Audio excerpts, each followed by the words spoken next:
Wih, ini kebablasan nih, kok wartawan terus di sini. Tapi kita demokratis ya. Coba angkat tangan yang mengizinkan wartawan tambah 5 menit di sini. Angkat tangan. Oke. Demokrasi, Anda boleh di sini 5 menit lagi. Mari kita lihat dengan tolok ukur yang objektif, yang jelas. Salah satu tonggak pemerintahan di setiap negara adalah mampu atau tidak kita menjaga inflasi.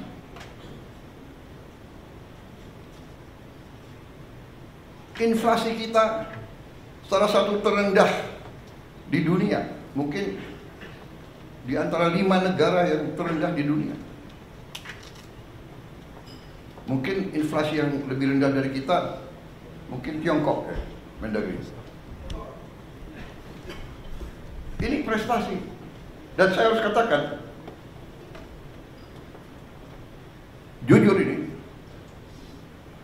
bukan karena Mas Gibran ada di sebelah saya, bukan. Ini objektif. Ini salah satu hasil daripada kepemimpinan dan manajemen Pak Jokowi. Mungkin pengalaman beliau sebagai wali kota membuat beliau ngerti bagaimana memanage inflasi yang mungkin nggak ada di buku, nggak diajarkan di Harvard atau di MIT. Ada lulusan Harvard nggak di sini?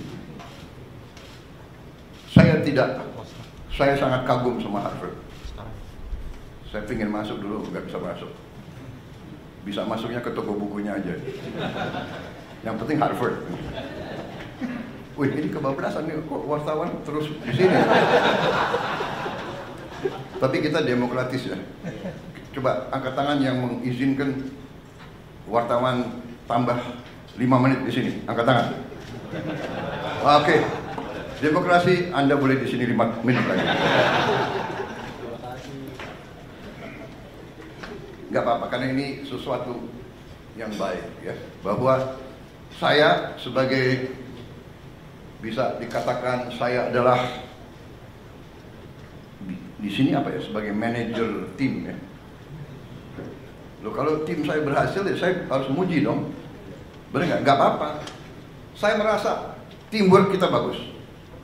Saya merasa garis yang kita tentukan terwujud di lapangan. Inflasi terwujud. Banyak negara mau belajar bagaimana mengendalikan inflasi dari kita. Mendagri gak usah diceritain deh. Iya dong. Apa itu? Rahasia dapur jangan dibuka semua. Kecuali kawan. Kalau kawan mau belajar boleh.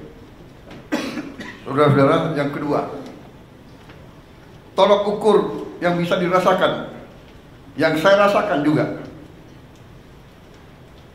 Saya rasakan karena saya sudah lama jadi orang Indonesia.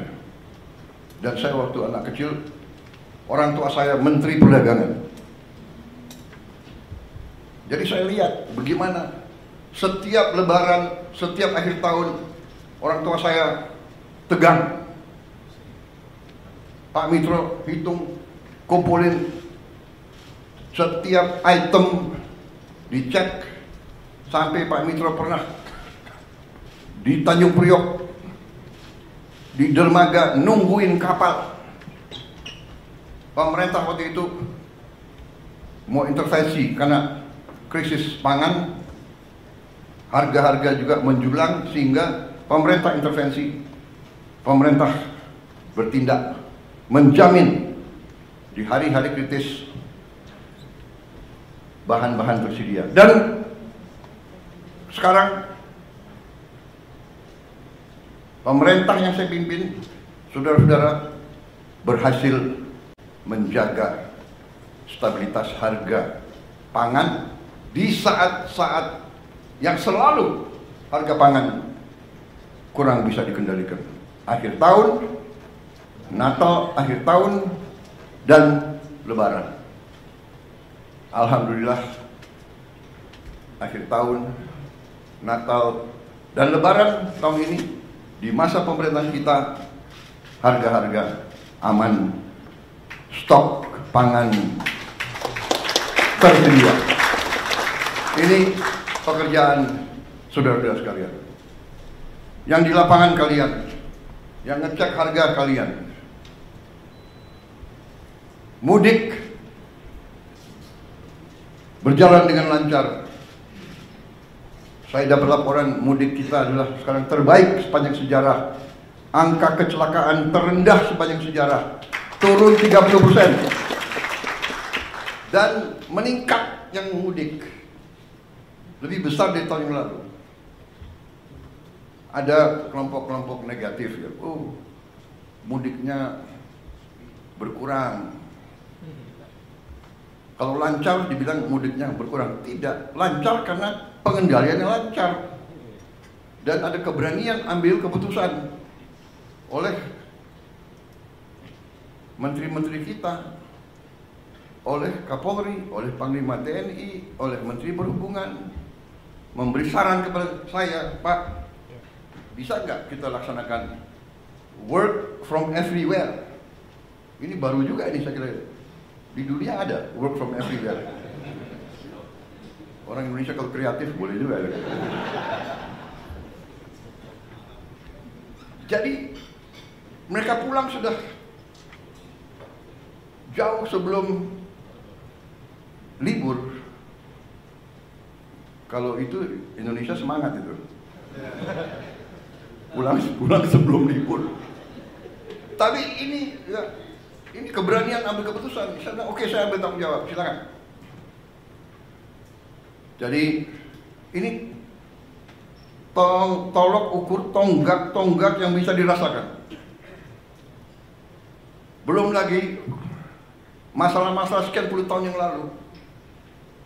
Hutang orang kecil yang sebenarnya sudah dihapus oleh bank-bank masih dituntut.